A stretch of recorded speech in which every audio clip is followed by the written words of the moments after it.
first of all, let me mention that this fall I'll be publishing a book entitled Slavery, the Slave Trade, and the Roots of U.S. Imperialism, subtitled North Africa, Egypt, Sudan, Ethiopia, West Asia, Ottoman Turkey, Western Europe, and Russia. Long title, but it covers quite a bit of territory. You might have gleaned from the recitation that the Horn of Africa plays a key role in this forthcoming text. And now let me fast forward to respond to your question more specifically. That is to say that in the 1970s, you had the overthrow of His Imperial Majesty Haile Selassie in Ethiopia. You had the coming to power of a new regime, the DERG, D-E-R-G-U-E, which said that it was seeking to construct socialism and tried to ally with the then socialist camp under the Soviet Union's leadership. At that particular moment, Somalia, on the Horn of Africa, was also pursuing what might be called, or what was called at that time, a non-capitalist path of development.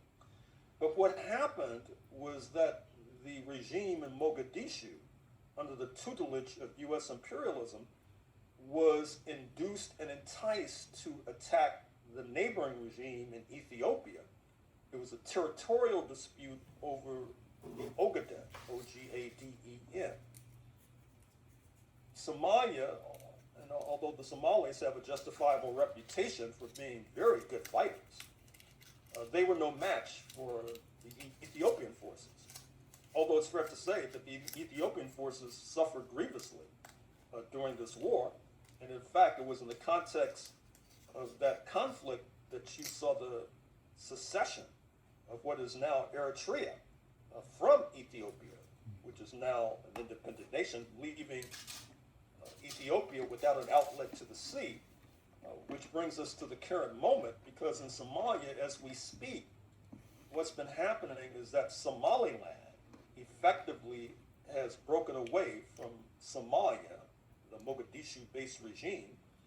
It has an outlet to the sea, and before Israel established relations with Somaliland just a week or two ago, Ethiopia was seeking to forge relations with Somaliland so it could have an outlet to the sea.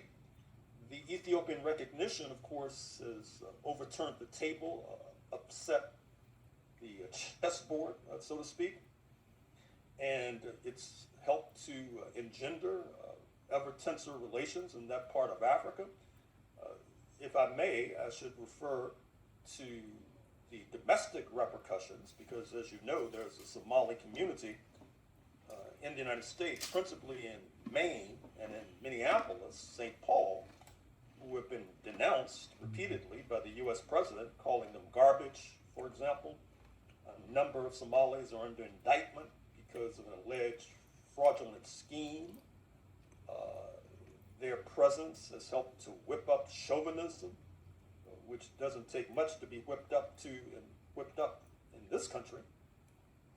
But back to the continent, this Somalia crisis also has regional implications, because Egypt, and Egypt plays a major role in my forthcoming book, it's had bad relations with Ethiopia because Ethiopia opened recently the Grand Renaissance Dam, which Egypt claims threatens its lifeblood, speaking of the Nile River.